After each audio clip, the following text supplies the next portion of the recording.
चल तारी आज एटीएम से भेंट करे, सुनली है कि एटीएम के शादी हो गई। अब चल तारी पूछे हम।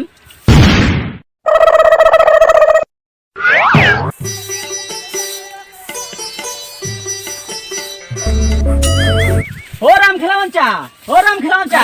ए मर देखै तारी ओ घर आंगे तू अपने भाई तेरे बेटा के बियाह नु कहला ह। बियाह में भल तो देख लियो ह बियाह कहला ह। कहां हवा एटीएम में बोलावा ना।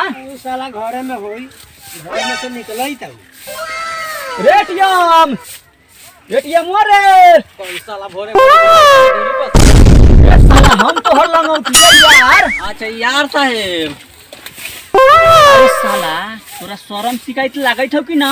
कथी के शरम? रे साला तोरा मौगी के अच्छा तोहर बापुआ हो चूल्ही चौका करे त बरहनी से होके घर आंगना बाहर तोरा शरम ना लागत? कथी करते? डांड दुखाई तो खास ना होई थी ओकरा। डांट दुखाई त रात में जात दे, लेकिन सुबेरे खानी को खाना बने तो लोगवा सब मुंह में दे।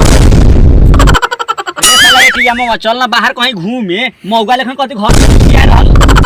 कितना देर के बाद एगो बियाह भेल बा के जेहू रहे के मौका बने तो ना रहे के कहा। ये साला मेहर मौगा त घरे में घुसिया रहे। चल बाहर से घूम के आउ तेरे बाहर से, ना तो लोगवा सब मुंह में मुतनु। तो रुका पूछ ले तेरे मेहरारू से। जो साला मेहर मौगा पूछ के आओ।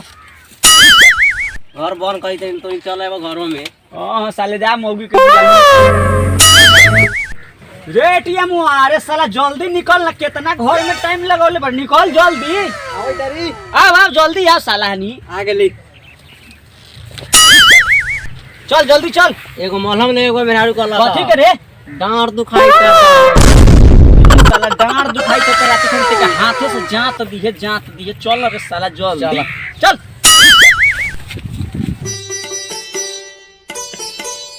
चल ना रे एटीएम चल ना। चलो बिहारी भाई चलो।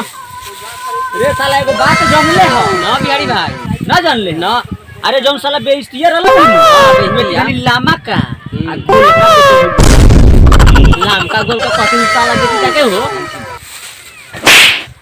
साला लाम का गोल का तू ना जान? ना ए साला ना जानलस? ना जानी रे कौन कहि दे रही। साला भांटा बेचे। अच्छा भांटा पे दे। साले दूसरे कुछ सोचेबे कर।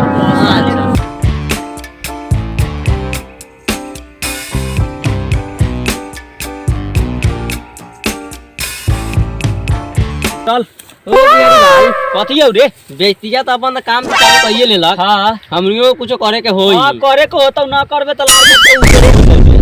हां चलो चल चल चल।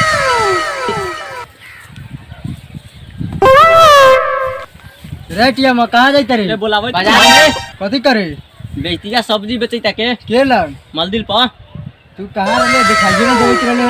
देखाई घरे का लाल रहली तो घर में रहल है। कथी करेलस घर में? मौगी के रोज दाबल। कथी? ए साला का गाड़ दिखाई गाड़वा दाबल है। चल रे चल चल जल्दी चल चल। चल पार्टनर चल।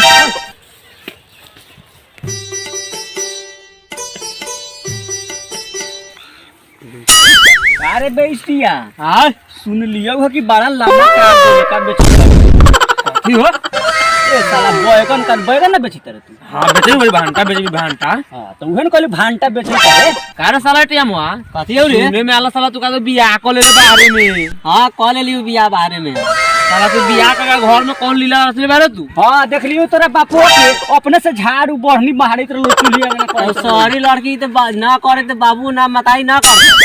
ए साला दोनों व्यक्ति बारे मौज मस्ती कला बाबू ये घर आंगना बाहर तो रे साला। आ ओहू में गेलियो ह त ई साला रहलो घर में सुतल आ निकललो ह त कहलियो चल बाहर घूमे। साला कथी कहै तू पता हो?